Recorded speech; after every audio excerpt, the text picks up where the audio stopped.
La mission de SOS Prisonniers revient à l'humanisation des prisons. Qu'est-ce que ça veut dire? Ça veut dire qu'aujourd'hui, vous pouvez être privé de votre liberté, mais vous n'êtes pas privé de votre droit à l'éducation. Vous n'êtes pas privé de votre droit à l'alimentation, de votre droit à la santé.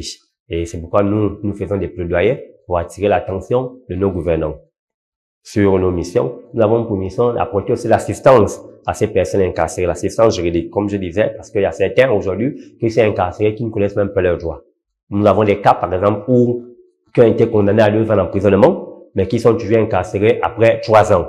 Pourquoi? Parce qu'il manque un document que le tribunal devait envoyer à la prison pour libérer. Il manque ce document. Donc nous, avec les telles informations, nous faisons la croix de transmission entre le tribunal et l'administration pénitentiaire. Nous faisons également les campagnes de sensibilisation sur les droits de l'homme. Nous sommes actuellement au mois de décembre, c'est le mois où les droits de l'homme sont célébrés. Nous avons des campagnes de sensibilisation prévues dans les établissements scolaires pour que les droits de l'homme puissent être imprégnés depuis le bas âge, dès l'école, au lycée, comme ailleurs. Ça puisse être même une matière qu'on puisse enseigner les enfants les droits de l'homme. C'est comme ça que nous allons avoir une société civilisée. Chacun va connaître ses droits. Nous aurons moins de violations des droits humains.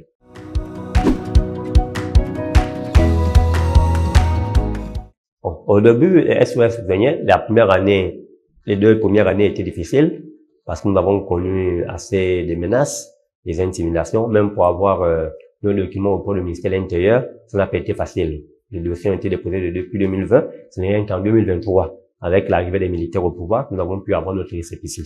Donc nous sommes confrontés régulièrement aux défis, parce que l'un des défis aussi, nos limites, ce sont les moyens.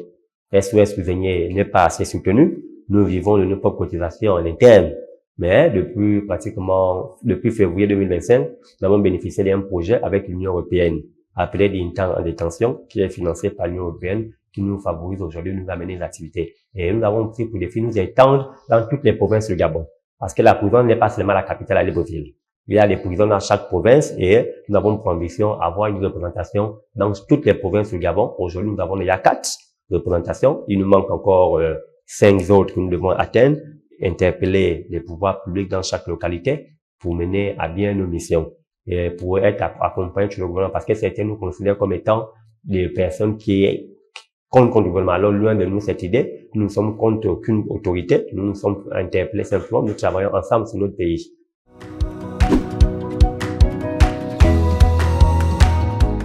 Les défenseurs des droits de l'homme, on sait un peu en Afrique partout qui se sentent vraiment menacés au quotidien, y compris le Gabon. Malheureusement, le Gabon n'échappe pas à cela parce que moi-même, j'ai fait l'objet de plusieurs menaces, de plusieurs intimidations, même des agressions physiques.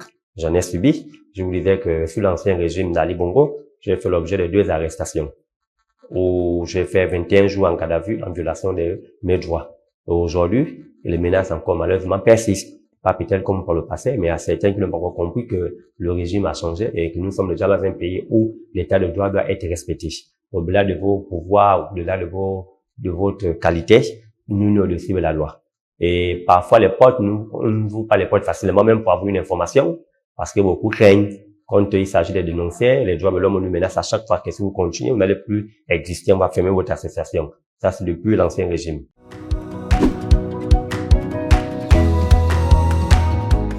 Oui, depuis 2023, on a été victime de menaces. Des menaces, je reconnais que peut-être pas comme à l'ancien régime, que c'était tellement fréquent, mais là, on pensait que c'était déjà fini, mais dernièrement, la dernière menace qu'on a eu à subir date de 2 semaines. Où quelqu'un nous disait qu'on a craché sur notre avenir parce qu'on a eu à écrire un article sur l'indépendance de la justice. Mais ce sont des menaces, vraiment que ça faisait longtemps que nous avons subi et ça nous donne à chaque fois la psychose. Et parfois, ça nous amène à limiter certaines de nos actions. Parce que nous, on n'a pas quelqu'un devant comme d'autres. Vous voyez que notre association est constituée à majorité que des jeunes Gabonais qui aiment la dignité humaine, des jeunes épris des libertés. Donc, c'est pourquoi pour ne pas aussi exposer l'ensemble des membres, nous sommes obligés parfois de rétrograder dans certaines actions que nous voulons mener.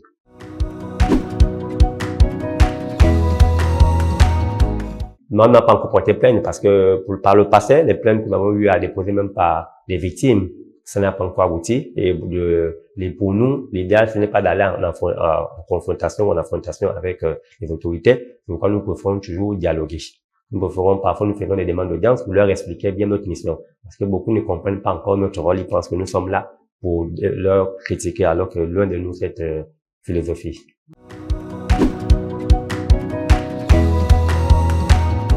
Avec les autorités, par exemple, à plusieurs reprises, le ministère de la Justice nous a repris, nous a reçus, qui comprend bien nos projets, qui nous accompagne, qui nous donne à chaque fois les autorisations pour mener certaines activités en milieu carcéral.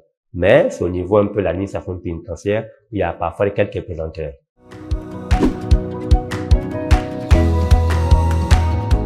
Oui, mais oui, entièrement d'accord, mais vous savez que si nous commençons à porter plainte, on va porter plainte chaque jour par rapport aux menaces, par rapport aux actes que nous subissons. C'est pourquoi la majorité des défenseurs des droits de l'homme, le plus souvent, quand ils partent, ils portent plainte, c'est qu'ils n'ont plus le droit de recours. Le défenseur des droits de l'homme, c'est d'abord le dialogue, expliquer, faire des plaidoyers. L'objectif pour nous, ce n'est pas que nous puissions envoyer une personne en prison. Nous faisons des plaidoyers, c'est au travers des discussions, des dialogues, nous pouvons trouver les solutions qu'ils peuvent comprendre le bien fondé de notre travail.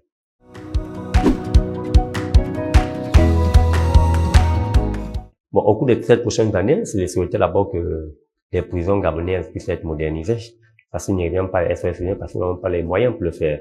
Nous avons faire un plaidoyer et nous avons aussi une urgence actuellement. Depuis 2023, la prison centrale de Libreville, au départ, c'était 3 jours de visite par semaine, conformément aux règles de Nelson Mandela, conformément au règlement intérieur de l'administration pénitentiaire.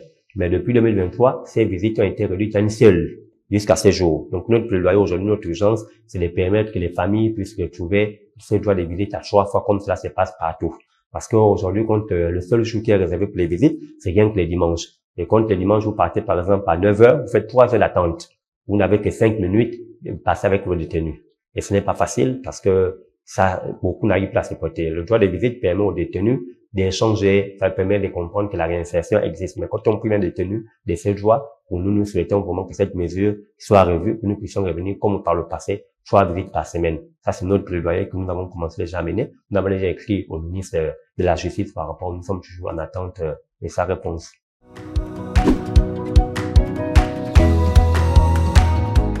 Rappelez que les droits de l'homme n'ont pas de religion. Les droits de l'homme n'ont pas de frontières. Et les droits de l'homme protègent tout le monde. Aujourd'hui, parce que nous avons remarqué malheureusement que aujourd'hui, quand on occupe un poste où nous sommes puissants, nous avons tendance à effacer les droits de l'homme. Mais nous ignorons le lendemain. Surtout au Gabon, avec l'histoire récente de notre pays, où tout peut basculer à tout moment, il apparaît judicieux que le respect des droits de l'homme soit au centre de tout le monde. Le droit de l'homme protège le plus fort, le droit de l'homme protège le plus faible. Et partout aujourd'hui, on ne parle que des droits de l'homme. Un État ne peut se développer sans le respect des droits de l'homme. C'est vraiment difficile. Donc, c'est ces messages que nous souhaitons faire par ces populations, que nous puissions nous imprégner tous les droits de l'homme. Ne pas penser que c'est quelque chose qui a été importé. Non. Les droits de l'homme, c'est comme notre souffle de vie qui ne dépend que de nous, ça ne dépend que de Dieu. En tant qu'être humain, vous avez le respect de droit de votre dignité. Même si vous êtes privé de liberté, ça ne vous amène pas à être un sous-homme. On ne doit pas vous torturer. On ne doit pas vous donner des pratiques inhumaines. Le Gabon a ratifié plusieurs textes internationaux qui mettent en avant le respect des droits de l'homme. Donc, c'est pourquoi nous devons respecter ces engagements.